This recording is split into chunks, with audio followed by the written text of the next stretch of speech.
Just 48 years after the death of the Prophet Muhammad, his grandson Hussein was killed in the Battle of Karbala. Why did this battle happen, and why is it so important to Islamic history?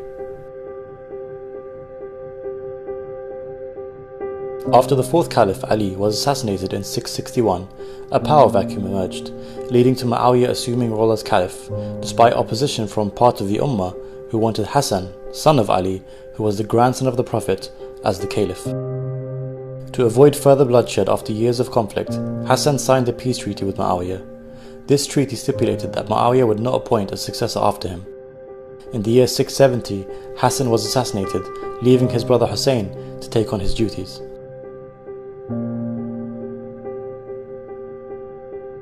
The treaty was breached when Muawiyah named his son Yazid his successor in 680, beginning the Umayyad dynasty. Yazid spread his power through corruption, bribery, and the use of violence. To legitimize his rule, Yazid demanded allegiance from Hussein. Hussein refused, as Yazid was openly corrupt and known to be brutal. Hussein was forced to flee Medina under threat of imprisonment and assassination. He had received thousands of letters from Kufa, Iraq, pledging support for an uprising against Yazid. Of his refusal to pay allegiance, he said, "I am ready to fight for the sole goal of seeking the reform of the Ummah of my grandfather, the Prophet of Allah. I want to enjoin good and forbid evil." Hussein first went to Mecca for Hajj, but then left to avoid violence and preserve the sanctity of the holy city. Hussein departed with his family and companions to Kufa. In response to the threat of rebellion from the Kufans, Yazid dispatched the governor to Kufa to quash dissent. This led to thousands of Kufans withdrawing their support under threat of violence. As they approached Kufa, Hussein's caravan was intercepted by a battalion of Yazid's army led by a man named Hur al-Riyahi. A greater army which numbered in the thousands, led by Umar bin Sa'ad, joined him and surrounded Hussein's camp in what is now known as Karbala in modern-day Iraq.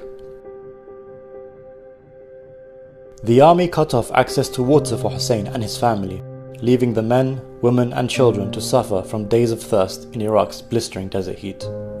The army demanded allegiance from Hussein, threatening him with death. Despite all the odds, Hussein refused to back down. On the night before the battle, Hussein told his companions that they were free to leave, but they pledged to stand beside him in the face of certain defeat.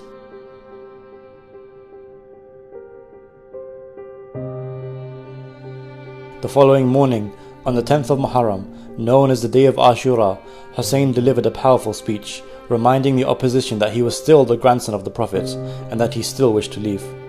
Moved by Hussein's speech, Hur abandoned Ibn Sa'ad's army and joined Hussein's.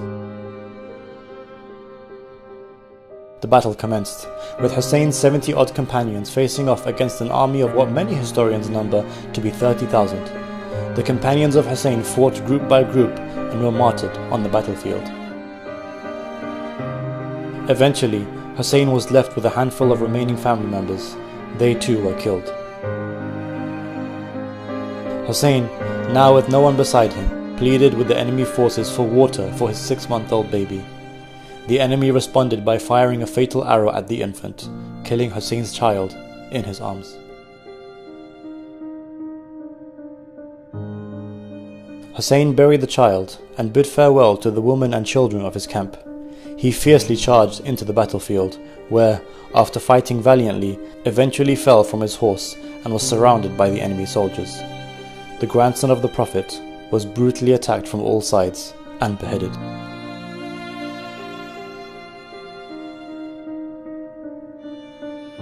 The enemy forces attacked and plundered the possession of the dead bodies as well as the camp of Hussein's family.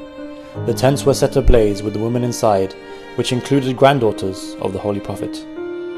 The family were taken captive by Yazid's army, later to be paraded to Damascus in Syria. The story of Karbala shook the Muslim Ummah as news spread, launching several uprisings across the Muslim empire. Many argue that the Battle of Karbala forever changed the course of Islamic history. The day of Ashura is mourned globally by millions of Muslims, both Sunni and Shia, to honor the heroic stand of the Prophet's grandson, Hussein.